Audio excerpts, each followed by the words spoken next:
Beaucoup ont bien commencé,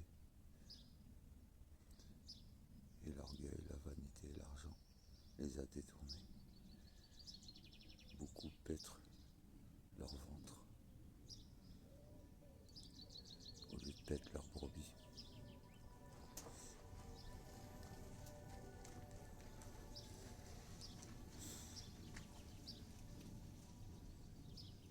Le retour du roi ne sera pas un film, ce sera une réalité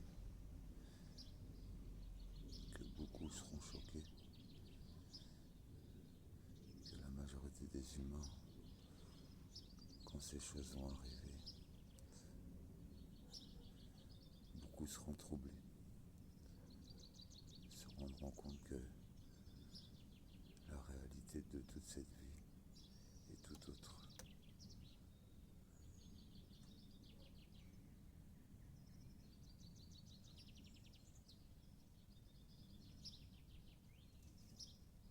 Efforcez-vous de garder vos cœurs,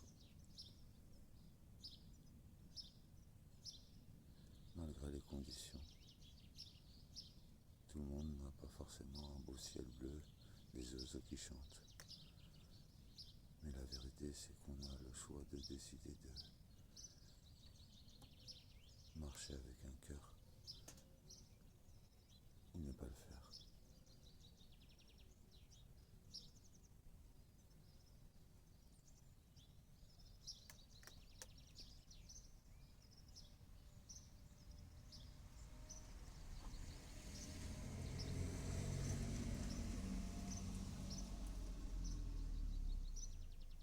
Le Seigneur est bon et le Seigneur laisse aussi des fois tomber les brebis pour qu'elles puissent comprendre la valeur des choses et comprendre leurs erreurs. Parce que bien souvent, on ne comprend pas une erreur si on n'est pas déjà tombé.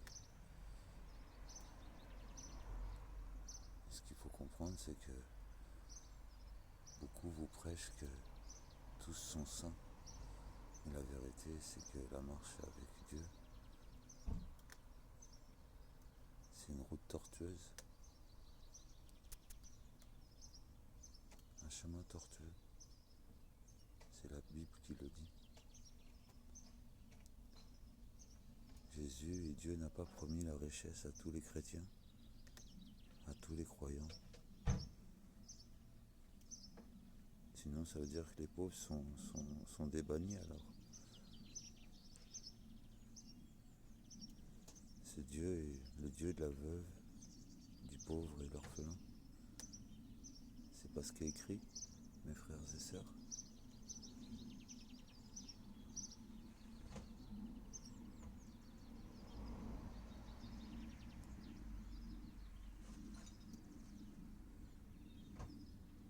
Vaut mieux être connu de Dieu que connu des hommes. Et c'est pas ceux qui seront connus des hommes qui seront forcément connus de Dieu.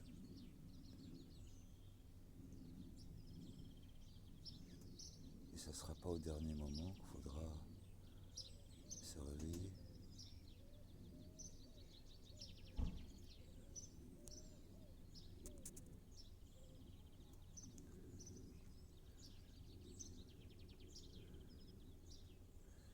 Moi-même, j'apprends chaque jour de cette vie, qu'il n'y a pas toujours de sens.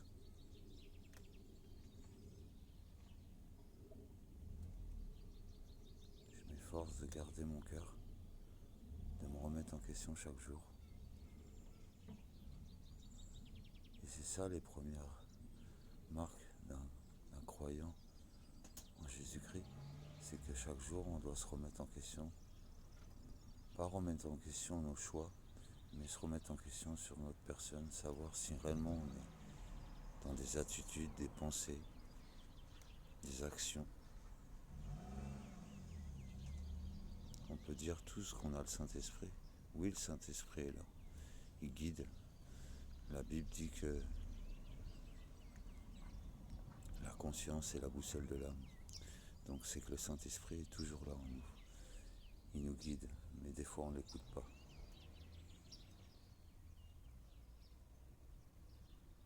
Et ne blâmez pas ceux qui tombent, parce que peut-être ceux qui tombent, c'est ceux qui vont vous relever quand vous allez tomber.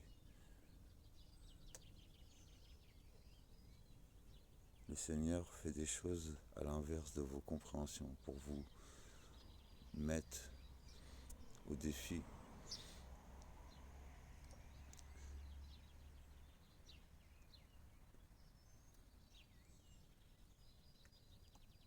Je me suis posé beaucoup de questions sur la solitude, sur pourquoi il m'avait laissé seul. Tu veux descendre, ma chérie? Attends, je descends. Mais le Seigneur permet ces choses-là. Si j'avais pas eu ces moments, eh ben, j'aurais pas réfléchi, j'aurais pas eu des temps de calme.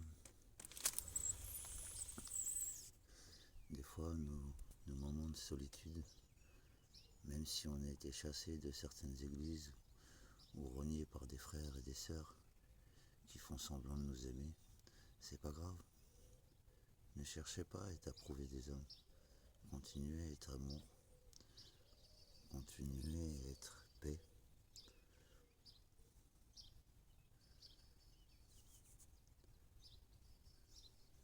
On l'appelle le prince de paix. Mais il reviendra avec l'épée pour séparer le blé et l'ivraie. Ne l'oubliez pas. Que le Seigneur vous bénisse.